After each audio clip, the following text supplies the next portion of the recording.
Mapinduzi! Mapinduzi! Mapinduzi!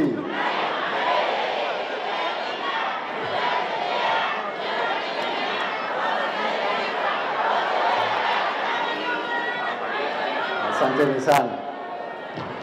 Mheshimiwa Samia Suluhu Hassan, Makamu wa Rais wa Jamhuri ya Muungano wa Tanzania, Mheshimiwa Kassim Majaliwa, Waziri Mkuu wa Jamhuri ya Muungano wa Tanzania, Mheshimiwa mzee wetu Mzee Ali Hassan Mwinyi, Rais mstaafu wa Jamhuri ya Muungano wa Tanzania, Mheshimiwa Jakaya Mrisho Kikwete, Rais mstaafu wa Jamhuri ya Muungano wa Tanzania, Mheshimiwa Dr. Ali Mohamed Shein, Rais mstaafu wa Zanzibar na mwenyekiti wa Baraza la Mapinduzi,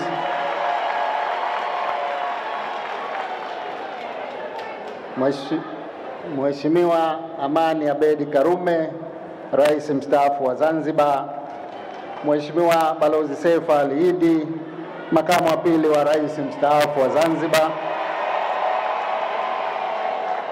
Mheshimiwa Shamsi Vuai Nahodha, Waziri Kiongozi mstaafu wa Zanzibar, viongozi wakuu wastaafu wa Serikali ya Jamhuri ya Muungano wa Tanzania na Serikali ya Mapinduzi ya Zanzibar, Mheshimiwa Job Ndugai, Spika wa Bunge la Jamhuri ya Muungano wa Tanzania, Mheshimiwa Zuberi Ali Maulid, Spika wa Baraza la Wawakilishi, Mheshimiwa Profesa Ibrahim Hamis Juma, Jaji Mkuu wa Jamhuri ya Muungano wa Tanzania, Mheshimiwa Omar Othman Makungu, Jaji Mkuu wa Zanzibar, waheshimiwa mabalozi, konseli wakuu na wawakilishi wa mashirika ya kimataifa mliohudhuria, viongozi mbalimbali wa serikali na vyama vya siasa mliopo, wakuu wa vikosi vya ulinzi na usalama, viongozi wetu wa dini, wanahabari, wageni waalikwa, ndugu wananchi, mabibi na mabwana, assalamu alaikum.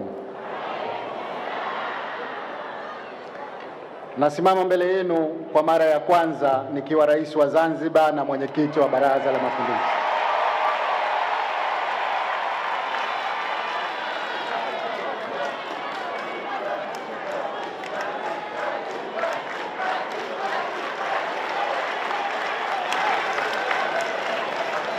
Muda mfupi uliopita nimekula kiapo kuwa rais wa awamu ya 8 ya Serikali ya Mapinduzi Zanzibar na mwenyekiti wa Baraza la Mapinduzi.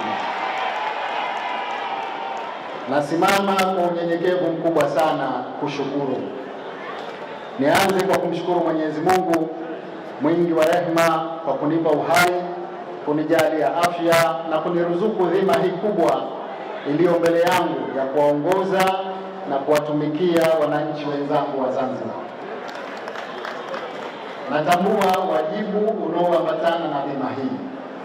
Wajibu huo ni kuwaongoza Wazanzibari kwa misingi ya haki, uadilifu na usawa kwa wananchi wote bila ya kumbagua mtu yoyote kutokana na itikadi yake, jinsia, dini au eneo analotoka.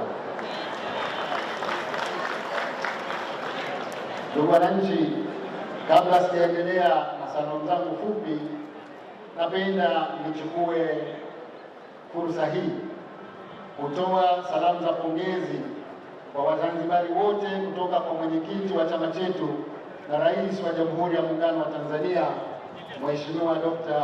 John Pombe Magufuli. Mheshimiwa Rais Magufuli alijiandaa kushiriki nasi leo, lakini kutokana na sababu zisizoweza kuzuilika ameshindwa kuwa hapa pamoja nasi. Hata hivyo, ameniagiza nifikishe salamu zake za pongezi kwa Wazanzibari wote kwa kufanikisha uchaguzi wetu kwa salama na leo kushiriki kwa wingi katika shughuli hii ya kumwapisha rais mpya. Ndugu wananchi, baada ya salamu hizo, naomba nitoe shukrani zangu za dhati kwenu wananchi kwa kujitokeza kwa wingi kutumia haki yenu ya kikatiba ya kupiga kura na kuwachagua viongozi wenu kwa mujibu wa katiba ya Zanzibar ya mwaka 1984. Kujitokeza kwenu kwa wingi katika kupiga kura tarehe 28 Oktoba ni kielelezo cha kukomaa kwenu kisiasa na kidemokrasia na kutambua kuwa uchaguzi ndio njia sahihi ya kuwapata viongozi wa nchi yetu kwa misingi ya sheria na katiba. Na kupongezeni kwa kuitumia vizuri haki yenu hiyo ya kuwachagua viongozi watakaoiongoza nchi yetu katika kipindi cha miaka 5 ijayo, ikiwemo wajumbe wa Baraza la Wawakilishi na madiwani. Sote tunathamini sana heshima mliotupa, ambayo ni kielelezo cha upendo wenu kwa Chama cha Mapinduzi. Nasi tutahakikisha tunatimiza wajibu wetu ipasavyo kwa kukutumikieni katika kuziinua hali za wananchi ili ziwe bora zaidi. Vile vile nawapongeza na kuwashukuru sana wananchi kwa kusherehekea ushindi wetu kwa nidhamu na utulivu, huku mkizingatia misingi ya kudumisha amani na utulivu wetu. Hongereni sana kwa hilo. Hili ni jambo kubwa na muhimu sana, kwani uchaguzi ni mchakato wa muda tu kwa ajili ya kuwapata viongozi wa ngazi mbalimbali katika nchi, lakini amani na utulivu ni swala la kudumu na ndio msingi wa maendeleo ya nchi. Ndugu wananchi, kwa mara nyingine tena nawapongeza wagombea wenzangu wa nafasi ya urais ambao wameyakubali matokeo ya uchaguzi na kuyaheshimu maamuzi ya wananchi. Natoa shukrani kwao kwa kuahidi kushirikiana na serikali itakayoiunda katika kuwatumikia wananchi na kuijenga nchi yetu. Kwa hakika nimepata imani kubwa kutokana na maelezo yaliyotolewa na Mheshimiwa Juma Ali Khatibu aliyoyatoa tarehe 29 Oktoba kule Maruhubi wakati wa kutangazwa matokeo rais kwa niaba ya vyama mbalimbali vilivyoshiriki katika uchaguzi. Ahadi na kauli zao zimenipa matumaini makubwa ya kushirikiana katika kuendelea kujenga Zanzibar mpya yenye neema tele kama tulivyoahidi wananchi wa Unguja na Pemba wakati wa kampeni zetu. Kama nilivyozungumza wakati wa kupokea matokeo ya uchaguzi pale Tume ya Uchaguzi, na leo naomba nirudie, lengo letu ni kuijenga Zanzibar. Zanzibar mpya itajengwa na sisi sote bila kujali tofauti zetu za kiitikadi. Ninawaahidi niko tayari kuyaendeleza maridhiano yaliyo katika katiba yetu na kushirikiana nanyi kuijenga Zanzibar mpya. Zanzibar ni kubwa na muhimu kuliko tofauti zetu. Ndugu wananchi, aidha nachukua fursa hii kuipongeza Tume ya Uchaguzi ya Zanzibar kwa kufanikisha majukumu yake ya kikatiba na kisheria kama yalivyobainishwa katika Katiba ya Zanzibar ya mwaka 84 ibara ya 119 na 120 na sheria ya kuanzisha Tume ya Uchaguzi namba 1 ya mwaka 2017. Kwa mnasaba wa katiba na sheria niliyoitaja, tume imeweza kutekeleza kazi zake za kuandaa na kusimamia uchaguzi mkuu wa mwaka huu na hatimaye imetangaza matokeo ya kura za rais tarehe 29 Oktoba 2020. Ndugu wananchi, naomba nichukue fursa hii kutoa shukrani zangu za dhati kwa chama changu, Chama cha Mapinduzi, kwa kuniamini, kuniteua kugombea na kunifanyia kampeni zilizopelekea ushindi mkubwa wa chama chetu. Ushirikiano nilioupata kutoka kwa viongozi na wanachama wa CCM tangu hatua za awali hadi siku iliyotangazwa matokeo imenitia moyo na kuniongezea ari. Ni dhahiri kuwa sote kwa pamoja tumeyafurahia matokeo ya ushindi wa kishindo tulioupata, kwani hayo ndiyo matokeo ya jitihada kubwa tulizozifanya sote kwa pamoja katika kipindi kirefu. Ndugu wananchi, kwa namna ya kipekee na kwa heshima kubwa naomba nimshukuru Mheshimiwa Dr. Ali Mohamed Shein, Rais mstaafu wa Zanzibar na mwenyekiti wa Baraza la Mapinduzi, kwa kuniongoza na kunishauri. Nimenufaika na kufarijika sana kutokana na hekima, busara na ushauri wake, hasa kwa kuwa ni kiongozi ninayemwangalia kama kigezo cha kuigwa.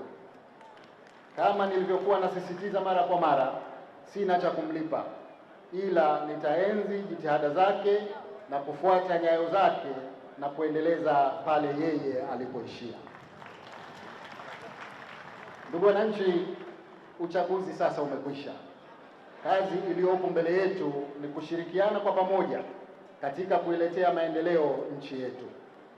Kila mmoja wetu kwa nafasi yake ana wajibu wa kushiriki katika harakati za maendeleo kwa kufanya kazi ya halali na kutambua kwamba mchango wake ni muhimu katika maendeleo ya nchi yetu. Serikali nitakayoiunda itaongozwa kwa misingi ya haki, uwajibikaji, uwazi na usawa kwa wananchi wote bila ya kumbagua mtu yoyote kutokana na itikadi yake, jinsia au eneo analotoka. Sote ni wamoja na tuna haki ya kunufaika na huduma pamoja na rasilimali zetu kwa misingi ya usawa. Ndugu wananchi, leo si siku ya hotuba ndefu, kwa vile maelezo ya kina kuhusu mwelekeo wa majukumu na vipaumbele vya Serikali ya Mapinduzi ya Zanzibar awamu ya 8 katika kipindi cha miaka 5 ijayo nitayatoa katika hotuba yangu ya kulizindua Baraza la 10 la Wawakilishi katika siku chache zijazo.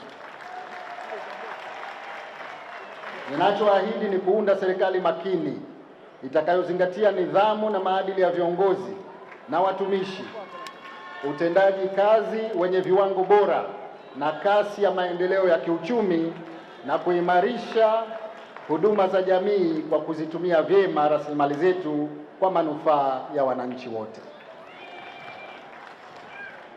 Nitahakikisha kwamba wakati wa kipindi changu cha uongozi ninashirikiana na viongozi nitakaowateua pamoja na nyinyi wananchi wenzangu katika kufanikisha utekelezaji wa mipango yetu mikuu ya maendeleo, ikiwemo miongozo iliyotolewa na ilani ya uchaguzi ya Chama cha Mapinduzi ya mwaka 2020-2025, dira ya maendeleo ya Zanzibar ya mwaka 2050, malengo ya maendeleo endelevu ya kimataifa, pamoja na ahadi nilizozitoa kwa wananchi wakati wa kampeni. Ndugu wananchi, kabla sijamaliza hotuba yangu, nachukua nafasi hii kuwashukuru kwa dhati viongozi wote mliopo hapa mkiongozwa na Makamu wa Rais wa Jamhuri ya Muungano wa Tanzania Mama Samia Suluhu Hassan, waheshimiwa marais wastaafu, viongozi wa Chama cha Mapinduzi, viongozi mbalimbali kwa kuja kujumuika nasi katika tukio hili muhimu la kihistoria. Kadhalika, nawashukuru sana waheshimiwa mabalozi na wawakilishi wa mashirika mbalimbali kwa kuja kushirikiana nasi leo. Kuwepo kwenu ni ithibati ya uhusiano na mashirikiano mema yaliyopo kati ya nchi zetu pamoja na taasisi mnazoziwakilisha.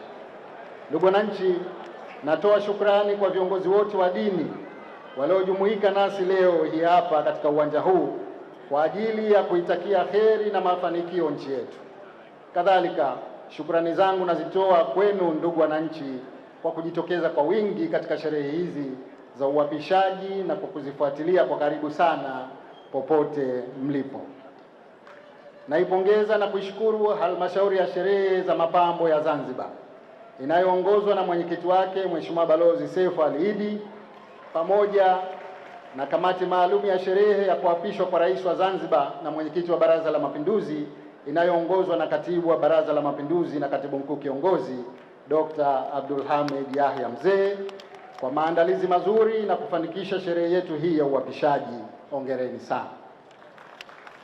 Vile vile shukrani zangu nazitoa kwa vikosi vyetu vya ulinzi na usalama kwa kuandaa gwaride lililoonyesha ukakamavu mkubwa na kuzipamba sherehe zetu.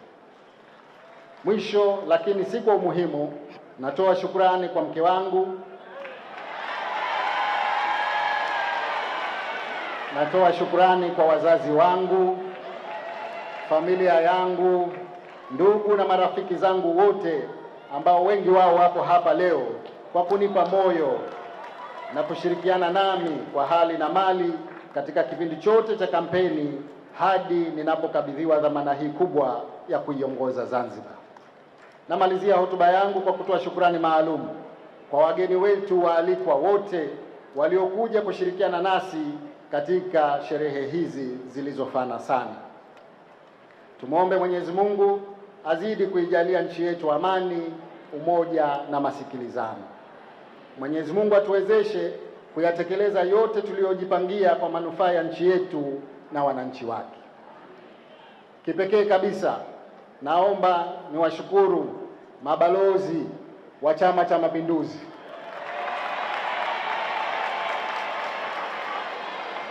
ambao kwa kweli safari hii wamefanya kazi iliyotukuka. Nasema asanteni sana. Mwisho nikutakieni nyote kila la kheri na nikuombeni mrudi nyumbani kwa amani na salama.